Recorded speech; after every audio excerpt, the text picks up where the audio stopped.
Hey hunters and just backpackers in general, have you ever gotten a couple of days into your trip that you have been looking forward to forever, and because of the mountain house or the peak refuel or whatever it is that you choose to use, your stomach's just not feeling quite right? You got the gas, the bloating, the cramps, and everything that comes with it. Oh, and don't forget the lava when you go and visit your favorite tree in the morning. Well, what if I told you there's another alternative to that? One you can do yourself, and one that is even going to save you a little bit of money and send you out into the backcountry with a little bit better ingredients and a lack of preservatives that's going to make you feel a lot better. I'm Matt here with Deer and Donuts, and I'm going to talk to you about the meals that I make myself.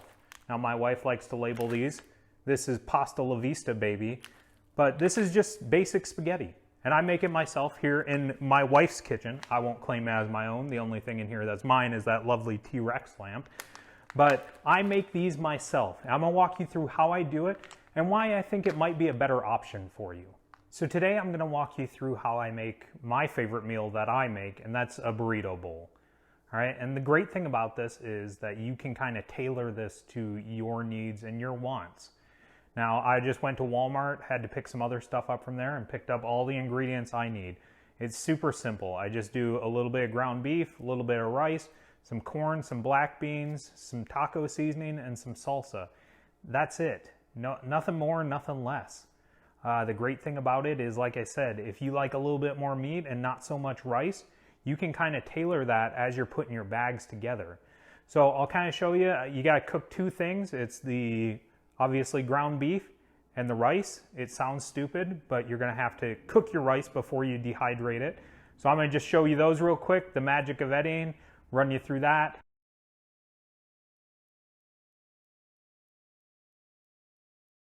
Okay, now that the obligatory cooking is done, let's move on. Just a couple of notes on the cooking. What I like to do is pick the ingredients that my body's used to. In my family, we usually mix half ground beef, half ground turkey. And that's why I did that for this video. It works better for my system because my belly's already used to it. I like to pick the leanest stuff possible. For whatever reason, I have found that the more fat you have in your meat, the harder it is to dehydrate. So I go as lean as possible. It really helps out. And then I throw in some brown rice because I like that a little bit better than white rice.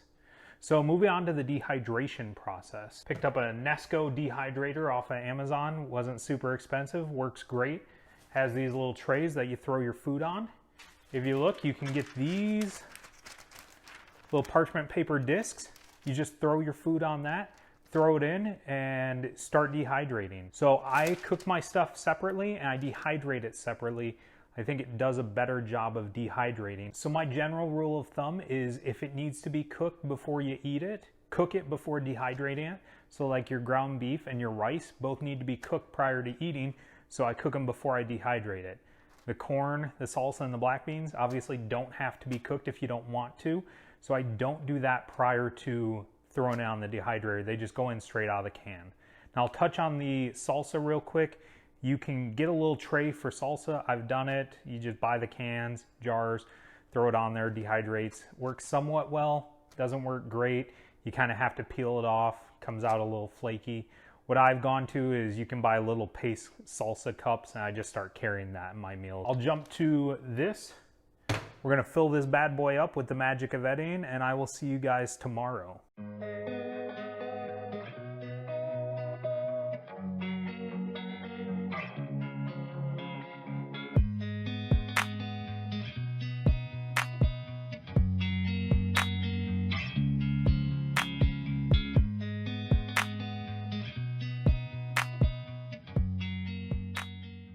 All right, so obviously it's the next day, change of clothes, everything like that. So I like to let this dry a little bit longer than normal, which is why I usually let it run overnight. I'll swap the trays a couple of times as it leads up to bedtime, and then I'll just let it dry overnight. Really make sure everything gets dried thoroughly. I like to let it dry a little bit longer than what is probably suggested for some of the meats and stuff, just because I like all that moisture to gather. It'll rehydrate fine, but I like to make sure that moisture is completely gone so that these can be a little bit more shelf stable for a little bit longer. I've had ones that have lasted up to 6 months. I ate them after that. They may have been able to go on longer, but that is the longest that I've let them sit. So what I'll do now, I divide them all up into bowls. As you can see, everything comes out, slides off the parchment paper real easy. I just taco it up, slide it into the bowl. And then I start dividing it up into the actual Mylar packages. That's done, so let's take a look. Like I said, just ground beef, ground turkey. This is where I'll start mixing things a little bit, the black beans, the corn, and then obviously my rice. Now this for me was 2 pounds of meat, a can of black beans, a can of corn, and 2 bags of rice. All in, it cost me about 12 bucks, somewhere around there. So as you can see, really, if I only get one meal out of this, it's already cheaper than a lot of the backcountry meals. And I'm probably gonna get 2, maybe 3 would be my guess. Typically I do a little bit larger batches. I have some extra trays and stuff, but I just kind of wanted to show you guys how I do it. So I made a little bit smaller batch. So I'll just take my measuring cup. This is where you get to make it personal to you. Kind of set what you want as far as the number of ingredients.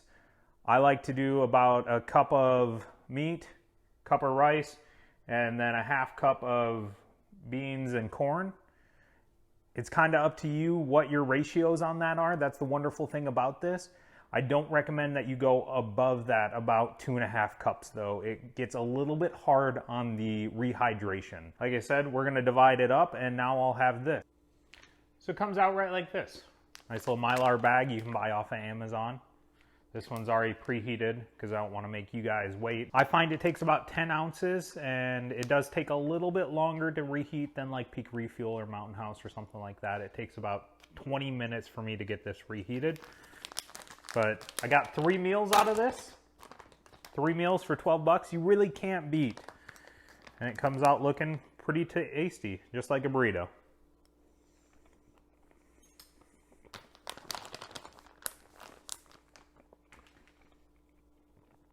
So you heard, no crunch, anything like that. Came out really well rehydrated.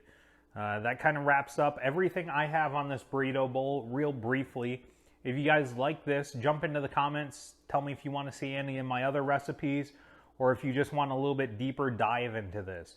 If you liked it and you want to see more stuff like this, jump on down, hit the subscribe button. We would love to see you here a little bit more often. Until next time, I'm Matt with Deer and Donuts. Goodbye.